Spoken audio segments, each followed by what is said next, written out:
lammii Ameerikaa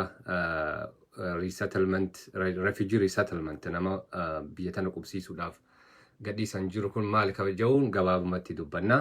San dura gaa namoonni keenya kan Oromiyaa keessaa buqqa'ee biyyoota ollaa jiru refugee ta'ee designated ta'uu qaba. Maal jechuudha suni akka definition yookiin United Nation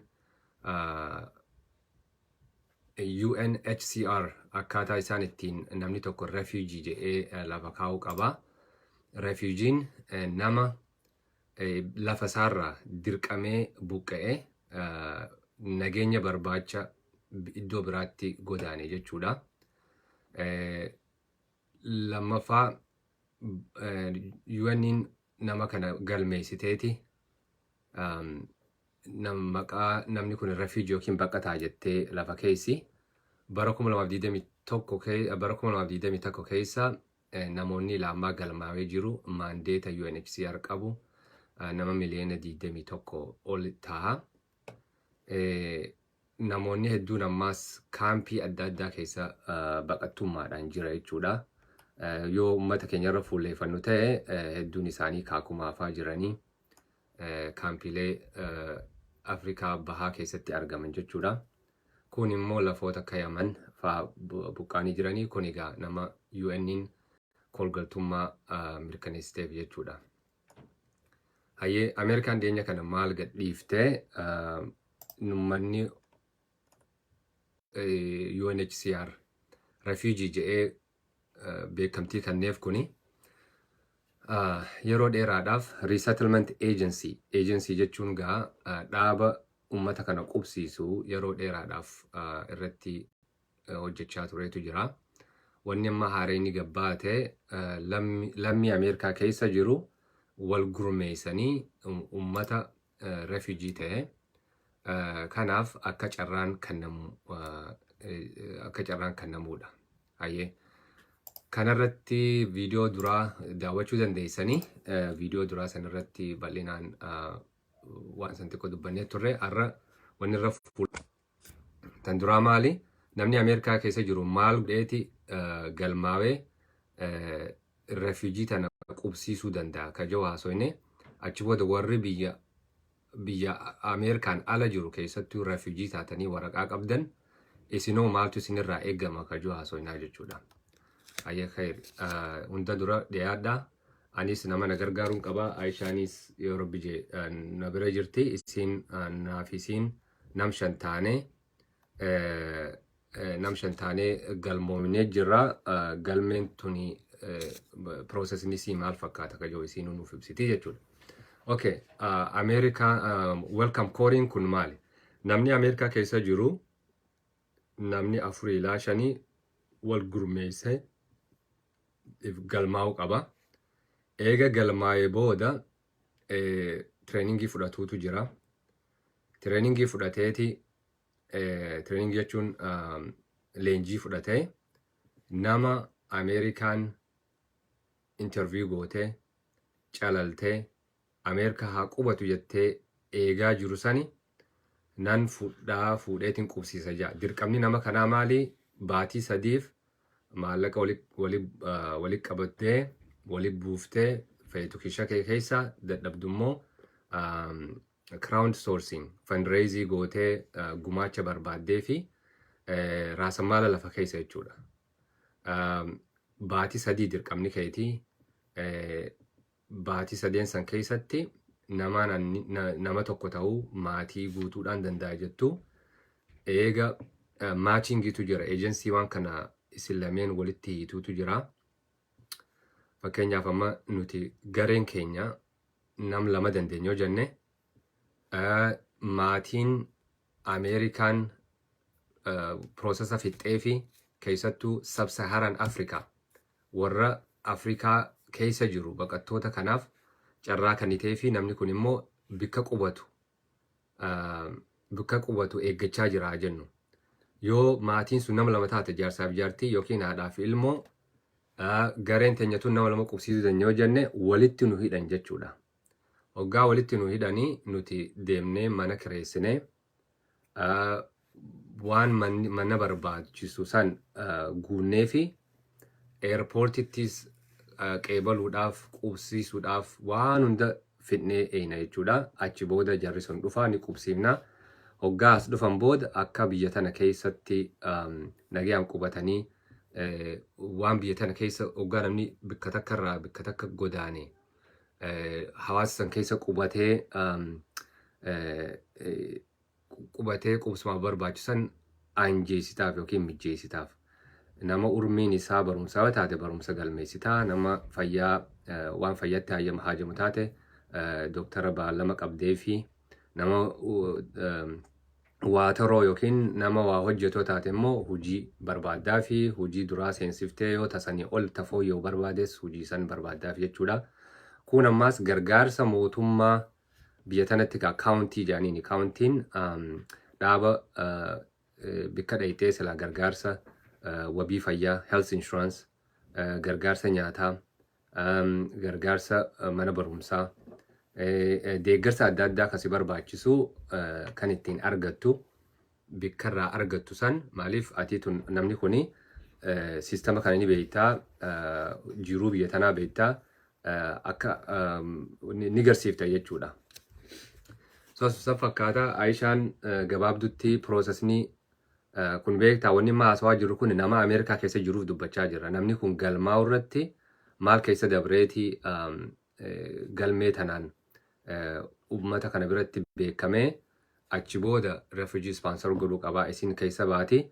Dan booda irratti briefly waan gabaabduu akka jenneeti warra biyya alaa jiru keessattuu refugee tanya tan biyya Keeniyaa jirtu, Egypt, warra jiddugala bahaa yookiin Middle East keessa jiran isinirraa maaltu eegama ka jiru dabarra Aishaatti fufii piroosesni kun maal fakkaata?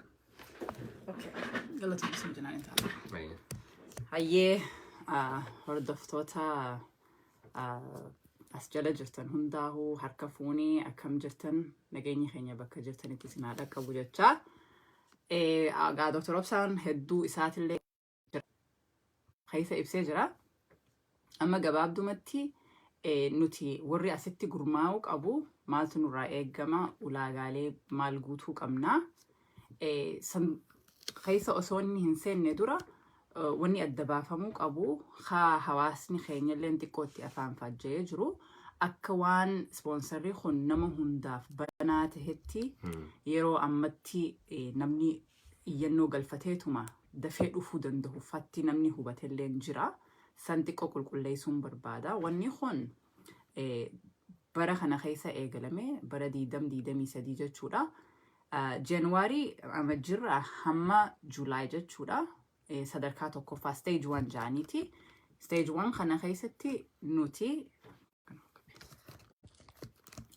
warri sponsora godhuu barbaaduun gurmaayeeti nam 5 jechuudha. Ulaagaalee sanis guutee waan barbaachisu godhee san booda warra mootummaan Ameerikaa jechuudha.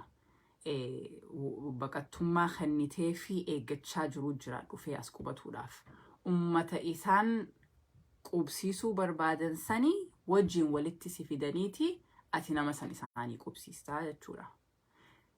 Erga kana raawwatte booda stage 2 jedhanii July keessa jechuudha adoleessa amata walakkaa jechuudha. Baatii jabooda irraa eegalamee namoota ati sponsora godhuu barbaadu dura kanarratti silaalanii jechuudha. Yoo ummata kana sirri qubsiistee akka isaan barbaachisutti qubsiistee biyya barsiiftee carraasii kananii jechuudha san booda nama fidachuu irratti. So sanilleen akka hubatamuun barbaada.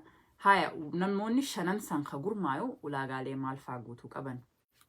Namoonni sun background jaaniiti gaa akkamiin maqaa kee qulqulluu ta'uu qabaa jechuudha. Maqaa gaarii qabaachuu qabdaa jechuudha. Asitti checks sakatta'insa poolisaa background check jaaniiti si ilaalan atiin tun nama yakkamtuudha moo nama yakkamaadha moo nama bilisaa adda si baafataniiti yoo nama ulaagaa san guutu taate waan sanillee dabartee akkasitti wanna gurmaa'uu dandeessaa jechuudha. Gurmaa'insa san keessatti hoo welcome plan jaaniiti waan ati barreessuu qabduu jira. Welcome plan kana keessatti akkaataa ati airport irraa jalqabee hanga isaan mana isaan itti qubatan geessituu biyya barsiiftuu mana barumsaa galmeessituu waa'ee fayyaa isaanii ilaalchisee tajaajila bakka tajaajilaa geessitutti kana hundaati itu waan san keessatti barreeffamuu qabaa jechuudha.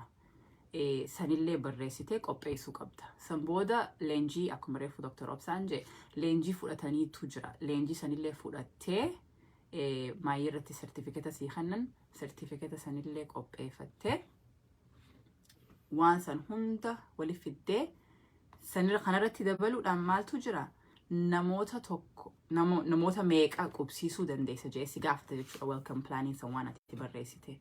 Isiniin shanan kun wal mari'attaniiti namoota hangana qubsiisuu dandeenya jettanii murteessitanii jechuudha. 3 ta'uu 5 ta'uu 10 ta'uu namoota hanga murteessitan saniif nama tokkotti $2,275 Ameerikaa qopheessuu qabdan. Nama tokkotti. $2,275. Asirratti yoo namni manguddoo ka Ameerikaa keessa jiru ka gartee waan hojjenne gargaarsa mootummaarra jiru isaan godhuu ni danda'ani waan kana. Godhuu ni danda'an. Waa'ee maallaqa ilaalchisee dirqama dalaguun qabdu. Maallaqa kana ati fiddeetuma ragaa agarsiisuu qabda. Hagana niin qaba namoota hagana qubsiisuuf jechuudha. Yoo feete GoFundMe banuu dandeessa. Websaayitii irratti illee akkasuma jira. GoFundMe banuu dandeessa. Hawaasarraa guuruu dandeessa. Afoosharraa, mana amantiirraa, mana hawaasarraa walitti qabdee ati maallaquma san walitti qabdee qubsiisuu danda'u sirra jira. Maallaqni kun maali? $2,275 kun waan silaa mootummaan resettlement agency ati jette san agencyilee ummata qubsiistuuf kannitu ati ifiteetiif baastee qopheessitaa jechuudha. Maallaqni kun maalirra oola? Maallaqni kun mana qubsumarra oola. Mana kireessuu irratti oola.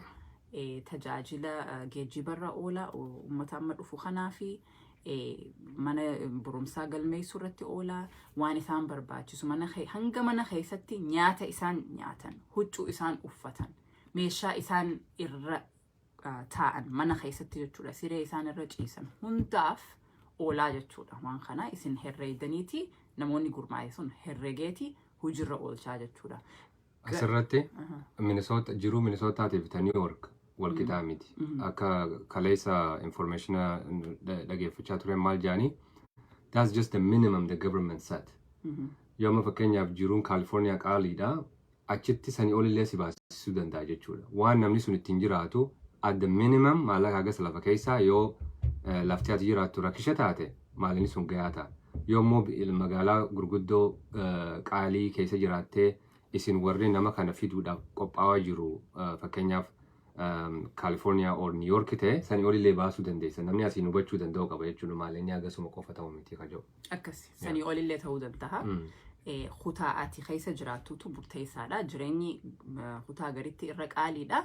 Saniifuu san hunda isin akka gurmooytan sanitti herregattaniiti lafa kaayatan. Garuu irra minimum irra xiqqaan kaa'at isin lafa kaa'uu qabdan $2,275 sani. Amma kutaalee irra jireenya rakisha taatetti maallaqni sun irraa illee si hafuu danda'a. Waggaa irraa si hafe steejii lamadatti illee si dabruu danda'a. Akaawuntuma keessa taa'aa jaaniiti odeeffannoo illee si kennanii jiranii jechuudha. So gaaffii bareedduudha. Sunilleen hubatamuu qaba. Akkasuma leenjilleen fudhatameeti san booda ati galmooyta jechuudha mootummaa biratti. Namni isaan galmeessuu fudhan nama 10,000 jiraattota yookiin lammiiwwan Ameerikaa namni ilaa 10 walitti ijaaramee 5 olillee ta'uu danda'a garee takka keessa. At the minimum 5 jaanii 5 olillee ta'uu danda'a. Nam 10,000tu sagantaa kana keessa welcome core akka peace core jaanii biyya teenya faranjiin asii dheeyitee nama qaraasifti faadha miti. Biyyoota Oromiyaattu faranjii karaa Jimmaa kan afaan Oromoo haasattuu argitan prograama peace core jaan tokko qabani. Kunis sanii wal fakkaata. State Departmentiitu gadhaabe dhaaba kana is called welcome core jaanii refugee welcome godhu yookiin simachuu jechuudha. Koree simannaati taate jechuudha. Kanarratti akkasii wal gulu. So refugee nam 10,000 fiduu deemammoo nam 10,000tu waan kana welcome koorii kana keessa jiraachaa adda baasuuf hin lakkoofsan si gaafadha. Anillee duraan nam kun kudhan fiduuf deemaniin jeetiin fudhadhee ture. Namni isaan fiduu deeman 5,000 jaanii dubbatan eeda. So 5,000 refugees programma kana keessaa fiduu deeman baatii jaanas deemu kana keessatti jechuudha. Ayyetti fuuf. So hum kudhanan sun warra akka keenyaa sponsora sponsor circle jaaniin koree simattuu akka koree simannaa. Koree simannaa kana warra koree simannaa kanaatitu bakki hum kudhan qoftiin jira jechuudha. Saniifuu namni keenya Oromoo yoo danda'e hatattaman galmaa'uudha. Hoggayyuu Oromoon xiqqishoo nuti boodatti haftuudha siistamatti fayyadamuu hin dandeenyu. Saniifuu odeeffannoo waliif dabarsinee dafnee galmaa'uun nu barbaachisa. Maaliif booda ammaaf yoo nama biraatiif illee bu'aa buusne taraa lammada irratti nama keenyaaf illee bu'aa buusuu ni dandeenya waan ta'eef akkasitti hubannee yoo deemnee gaariidha. So ulaagaalee amma reefu dubbanne kana guunneeti mootummaa biratti galmoo'inaa jechuudha. Odeeffannoo dabalataatiif linkiin gubbaarra jira. Welcome call website seenaa. There is frequently asked questions. Waan amma nuti dubbannu kana takka takkaan achirratti dubbata. Namoonni ammaas keessa gaafachaa jirtanii nutiitu maallaqa kafalaa sponsora nu godhaa jechaa jirtanii nuti immoo sponsora directly sin godhuu hin dandeenyu. Maali? Dura achi galmoo'ineeti welcome calliin nuti akka warra nama qubsiisuutti. Baqataa immoo UNHCR galmeessee American vet godhe jechuun gingilchee Homeland Security'n nama kana qoratee qopheessee Ameerika qubachuu teessan jee duruun kannee fi eeggachaa jiranii jira jechuudha. Amma deebi'eeti matching jechuun walitti fiduu nama qubsiisuu garee qubsiisuu kanaa fi warra achi jiru walitti fidaniiti namni kun dhufee as qubataa jechuudha. Gaarii wanni ati kaafte keessaa arra nuti waan kana goone boruu hiree nu kannanidha. Amma atillee warra Ameerika warra Austraaliyaa dhalatee nuti warri Ameerikaa jiru ka refuujummaan as dhufe nutillee warruma akkanaan nu qubsiise. Ejensii haa ta'an ejensii nu qubsiise nutilleen waan kana godhuun karaa tokkotti harka maal jedhan harka dirqama keenya ka dirqama miti jechileen jalaa badee jira. Galata deebisuu taati jechuudha waan kana godhuun. Agartee lammaffaa piroosesa kanarraa baruun illee hedduu barbaachisaadha. Nuti namoota meeqa kan miliyoona lakkaa'amuutu Keeniyaa fi biyya Suudaan, Egypt, Yemenitti jira. Yoo nama sanirraa faamiluma 10 finnee jiruu nama tokko jiruu hawaasa keenyaallee jijjiiruu dandeenya jechuudha. Waan san ta'eef ammatti wanni kuni refuujii kana beekuun qabdu beeki. Namni ati fiduu teessu kuni nama Oromoo ta'uu danda'a yoo namni Oromoo ka fixatee jiraatu ta'e nasiibni waliif fiduu danda'a. Kata qubsiisu. Immoo shanii biraallee ta'uu danda'a jechuudha. Taraa duraa tanarratti Oromoo tana hubadhaa. Ispoonsarri amma baname kuni nama qophaa'ee jiruu fi wanna namoonni gaafachuu barbaadan carraa isiniif kanina wanni hafte yoo jiraatte namni ala jiru websaayitii san seenaati if galmeessa. That's the most important. Information achirra jiruuf hubadha. Amma viidiyootee takkaan arkeetimee keessa naa ibsi jettaniiti bilbiltanii adda akkasii is better that you read. You understand. Dubbisan naagala namuma bar biyya Ameerikaa keessa jiru ka bilbilee mee waan sanarra maal jettan adda baafachuun barbaade jiru jira. Please take your time and read. Information akka jirutti achirra jira. Dubbisaati galmaa warri Ameerikaa keessa jiru dirqamni keessan kan. Warri immoo biyya alaa keessa jiru keessattuu refuujii warri taatan fira qabdan ijoollee teessan gandaa warra ijoollummaatti wal beeytan itti bilbilaati dammeessa waan akkanaatu Ameerikaa keessa jiraati wal gurmeessa galmaawa refuujii Ameerikaan qubsiiftu deemtuuf koree simannaa san keessatti if argaa nama kana gargaara. Yoo hireen san booda banamtu jiraatte mee anallee na yaadadhu jettee ammaan tanaan bira kaayyachuu qabda jechuudha. Akkuma beektanitti gaa namni rakkoon bal'oo nama yaada kan nuuf isinii kannee nuti yeroo gabaabduu keessa cufuuf teenya waliigalatti websaayitii san seentanii oona jettanii mee namni duraa namna tokko idaatiin jira gaafii kee gaafadhu warri isinummaan ispoonsar nuu ta'a jettan laaftuttiin taatu nuti odeeffannuma isinii kannaa jirra odeeffannoo tana sirriitti keessa gabbu'aati dubbisaa wal hubachiisa. Hubannoo yoo hin qabaanne rakkoodha. Wal hubachiisa jennaa warri biyya adda addaa jirtan isiniitu warra Ameerikaa keessa jirullee waa dhageenya dafee hoggaa waa dhageessan sirriitti uummata keenyaaf ibsuu ni dandeessanii. Warri South Afrikaa jiru yoo UNHCR jalatti galmooytanii jiraattan taate sunilleen boodatti yeroo amma isiniif kennamuu danda'ama jechuudha hireeni. Mee namni ammaan tana carraa kanneef dubbachuu dandeessaa? Assalamu alaikum warahmatullahi wabarakatuh. Akkam jirtu? Dhaggeeffattoonni kee hundi keessanuu galatoomaa waan kana asirratti fiddanii uummata keenya kan hin beekneef, kan yaada kanallee hin qabneef, kan akka kiyyaa kanayyuu sanayyuu fuudhee ilaalaa hin jirre otuma wanna qabnullee yeroo hin qabnu dubbisaa hin jirru. Kunuu waan tokko waan guddaadha. Galatoomaa isiniin jedha. Gaaffiin ani gaafadhu immoo ulaagaan inni amma akka Aishaan keessatti yoon baay'ina isaatiin dhaga'uu baadhee cinaaman dhaga'ee dhiifama.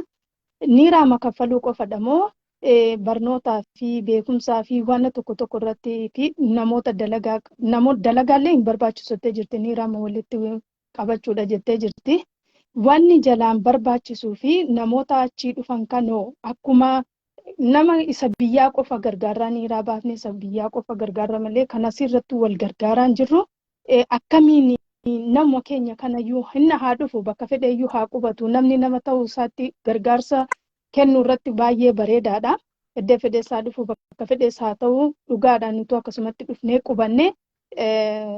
Kanaaf akkamittiin niiraama walii buusuu qofadha asitti nu ta'u walitti gurmaa'inni keenya nama shanan sana qofadha.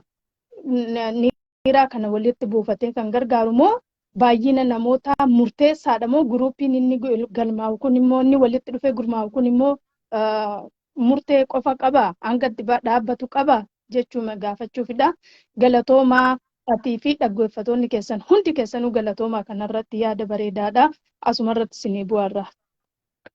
Gaaffii bareedduu gaafatte obboleettiin teenya atillee jiraadhu bakka jirtutti. Akkaan tireeningii kalee irratti argetti try to involve very diverse group jaan. San jechuun barumsa barachuu qofaa miti. Nama tokko jira waa'ee mana kireessuu irratti nama jabaa katee kaawuntii nama geessu irratti makiinaa oofu isin keessa jiraate because appointment adda addaa geessita. Namni afaan beeku tokko filamoo isin keessa jiraate barbaachisaadha namoota muuxannoo adda addaa qabu waliif fiduun. Even Oromoo qofa ta'uu qabu warra hojii dalagan warra amantii tokko qabdan ta'uu qabu namoota adda addaa nuti ammaan tana Catholic Charities, Lutheran Social Services baqattoota Oromoo hedduu kan qubsiisa warra kana. Right? So nama diversity waliif fiduun barbaachisa. Namni shanan immoo is just the minimum. Groupiin keessa nama 20 ta'uu dandeessi, nama 5 ta'uu dandeessi. Nama shanan saniif per person 2,275 lafa kaaya. Yoo shaniin baay'iftan isin nu beektan 12,013 faa ta'a. Sun san maallaqa haga san lafa kaa'uun hedduu barbaachisaadha. Maaliif mana kireessuutu jira. Mana kireessisan ammas sireetti bituu qabdaa, distii fi kitiliitti bituu qabdaa. Waan silaa namni tokko gaa qubatu barbaachisu ufi qabda jechuudha. So maallaqa akkasii ta namoonni waliin gurmaa'uu qabu shanirraa eegalee haga feetetti hojiin ta'uu dandeessa. Yoo afooshatti hojii jiraattanis akkuma afooshaattu nama hedduuf jalaa qabna. Namni shan galmaa'ee nama shan duuballee namni gurmaa'ee jiraachuus ni danda'a jechuudha. Maaliif waan kanarraa adeemsa kanarraa baruun hedduu barbaachisaa waan ta'eef gaafa bareedda gaafattee kanarratti wanti itti ilaalama. Ammallee gaaffii kana Dr. Obsa dhiifama ittiin deebisa.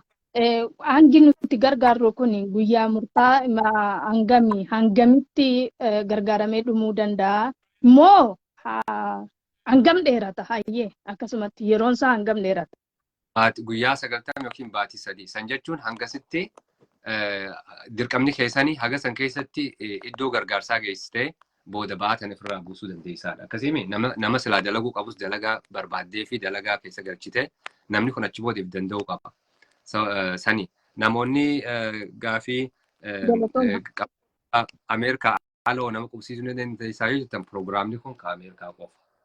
Warri Kanadaatis kophaa qabaachuu danda'a, Awustiraaliyaan qabaachuu dandeessi. Nuti kan irraa haasawaa jirru qubsuma Ameerikaati. Keessaawuu warri Ameerikaa jiru if galmeessee namoota biyya adda addaa keessatti akka refuujiitti jiru obboleessa kee ka biyya keessaatii nama baqataa ta'e baqattummaan mirkanaa'ee fi jiruu jechuudha. Obboleettii teenya yoo gaafiin qabaanne carraa biraa nama boota biraatiif kannina. Waanuma isin jette kanatti Lubaabalee I think sagalee waanuma isin jette saniin itti dabaluu barbaade baatii sadeen kana keessatti hoggaa ati qubsiiste ture. Keep going on. Baatii sadeen san keessatti hoggaa qubsiiste booda riipoortii jira gabaasaa jira. Gabaasaa galchitu jira. Baatii sadeen dhumarratti gabaasaa galchitu jira. Sirritti qubsiiste moo sirritti hin qubsiisne? Sirraa eeggatanii gabaasaa. Gabaasaa waraqaa jira, riipoortii jira, haati barreessitee deebisuu qabdu. Soosanii akka qalbeeffattuun barbaade adde Lubaabaanii ulfaadhu gaafii bareedduu dhiheessitee waa hedduu adda baasuudhaaf. Bareeda. Obbo Minallaa si galcheen jira. Gaafii fi yaada qabdanis asumaan afaan faajii jirtus asumatti yoo qulqulleessuu dandeenya bareedduudha. Itti fufa. Sagaleen ni dhaga'ama? Maayyee. Obbo Minallaa seen? Neetwoorkii kiyyarraa ta'uu danda'u.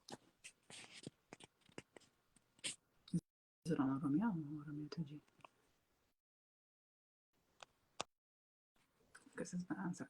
And somebody else. Nama biraatiin galchaa? Okay.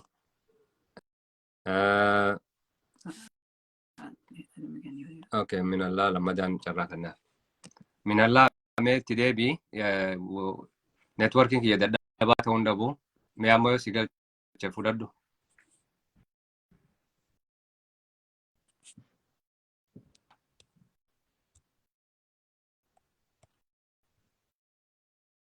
Oromia Rakhine. Okay. Because you got good views. Amma kam?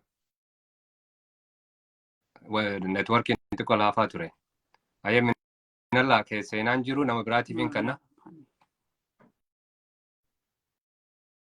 Okay. Moha Oromoo.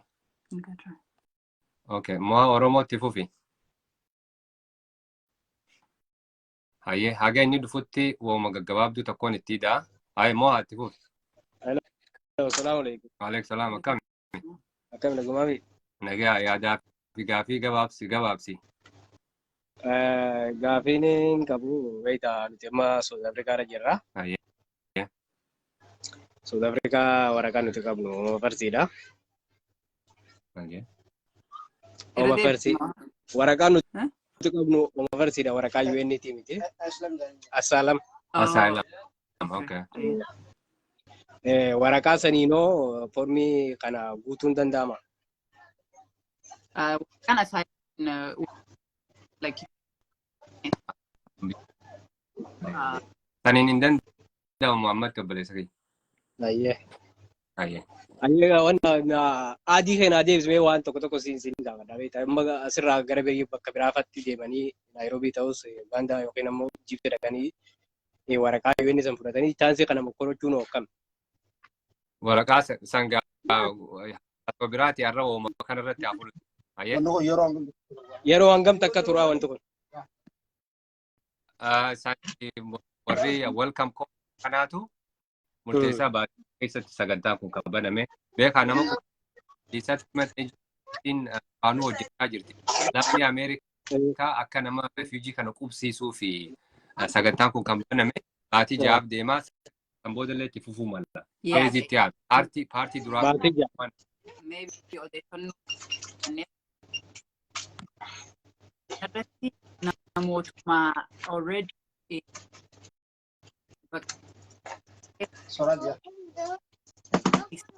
Oromoo ta'uu danda'u. Kan booda carraa namoota nuti barbaannu fidu. Ifaa? Bareedaadha. Egaa akkasii galatooma. Hayyee. Jiraadhaa bakka jirtanittis kun dukkaana keessa jirtanii jabaadhaa bakka jirtanitti. Daldalaanis iddoo jirtanitti jabaadhaa barakaa keessa isiniif haa kaa'u. Jeeliidha beektaa South African. وما waraqaa ربي siin kenna. بيتنيا ربي نوفا بلس يا ربي إن شاء الله جوادا Rakkoon asii maali beektaa? Biyya dhaquu hin dandeessu. Biyya gatee na yaaddee faamilii na yaaddee akka barbaaddetti dhaquu hin dandeessu. Nama tokko tokkotu waraqaa sana warqata. Tiraafik dokumentii yeroo tokko tokko akka carraa. Saniin ala goomii muratteetuma galuudha. Malee utuun jaalattiin deemtaa jechuudha. Rakkoon kana. كاستانا زكاة ساوث أفريقيا سوالي كباتي قام ميتا في زكاة بقول أخوت تايو دي بتنيس أركا كلان قالينا Egaa wanna adii nu deebisaa. إيه هيا Hayyee السلام عليكم Waalaikum Ayyee. salaam. هيا نمني تيانو والجلاب أنا فقط أوكي قاسم يوسف هيا غافي يود دوران وردفان جيراني رد الديبي كنتاني وان كان دفنيك يسارا ونا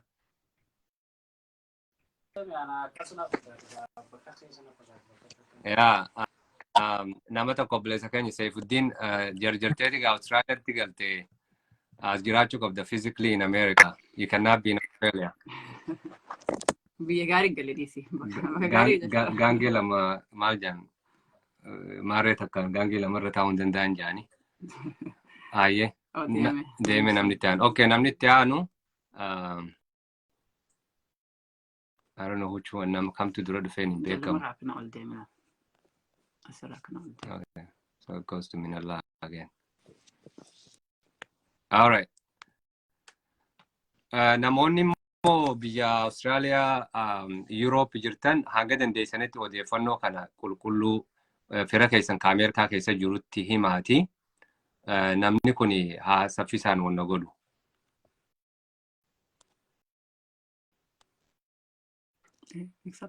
Mixaa godhu jira. Okay. Namoota gaafii qabu amma seenee kun jalaa baha eenyutu dura jiraanyu booda jiraan beenu nasiibumaanii kannaa jirra carraa. Okay nama tokko kan nu jirra. Maamad Nuur yoo networking keessi hayyame itti fufi. Hayyee haga inni seenutti waan gabaabduu tokko Maamad Nuur itti fufi. Dhuftee jiru. Hayyee akkam jirtan nagaa? Akkam nagaa fayyaami?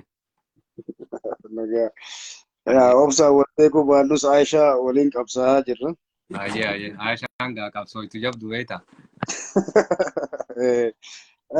Warri South Africa irraa beekta akkuma reef mucaan gaafatee ture na dursee gaafate.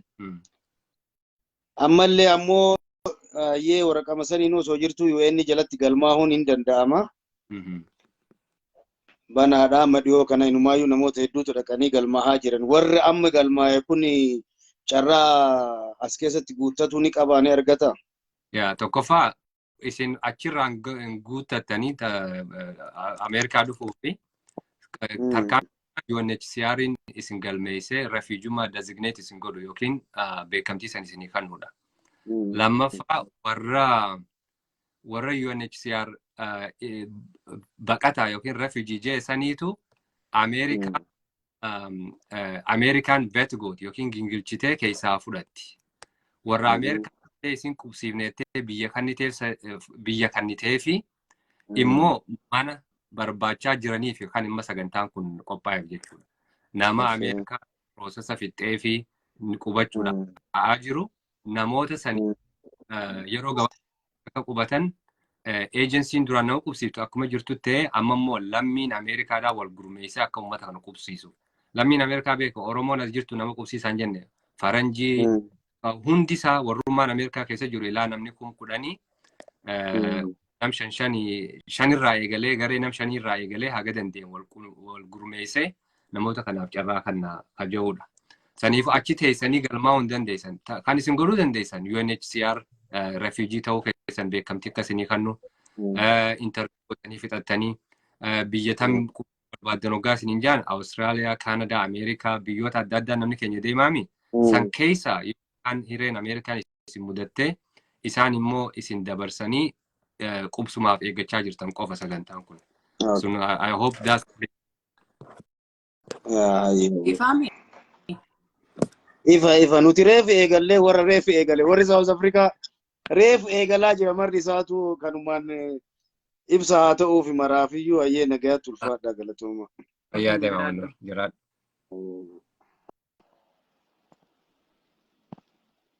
Hayyee namni biraa ni gabaabsina.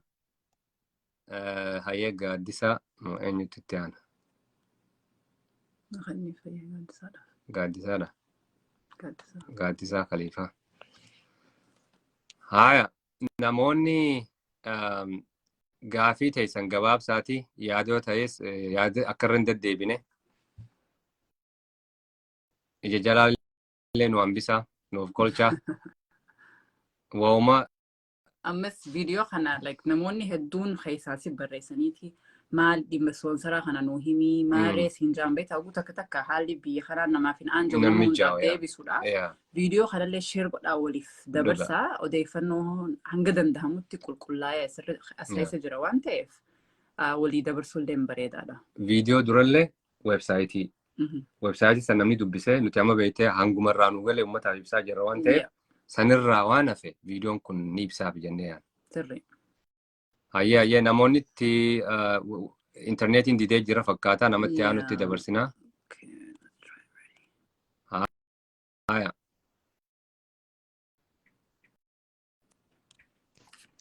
Assalamu alaikum. Wa alaikum salam. Akkam nagaa jirtu? Akkam. Hayyee gaafii xiqqoo qaba dursee Dr. Obsaa fi Aishaa hedduu sin jaalannaa. Thank you. Kaayiroo irraa gaafiin tiyya namoonni yaa'u biyya Kaayiroo jiru hunduu rifuujiidha. Waraqata inni qabu. Gaafiin jalqabaa namoonni biyyi takka mirkanaa'ee fi Ameerikaan fakkeenyaaf biyya kanatti nama Ameerikaa mirkanaa'ee fi waggaa 5 ol waggaa 3 waggaa 4 taa'utu jira. Namoonni akkasii yeroo akkamitti deema? Lammaffaa immootu nama baqattummaan mirkanaa'eef yookaan waraqaa biluu jedhamu sana argaan gaatee taa'u. Inni sadaffaan namoota waraqata UN qofti kennamee fi kan baqattummaan hin mirkanaa'inii fi akkasuma namoota warra guutamuu barbaadan jaarsaaf jaartii fa'aa waan akkasiitu jira. Foormii san akkamitti guutuu danda'anii ka jiru kanneen tartiiba yoo nu ibsitan baay'ee bareeda. Sababni isaa keessattuu namni biyya Kaayiroo fi Keeniyaa jiru baqataa ta'uun hin beekama. UN jala jiraachuun isaallee ni beekama.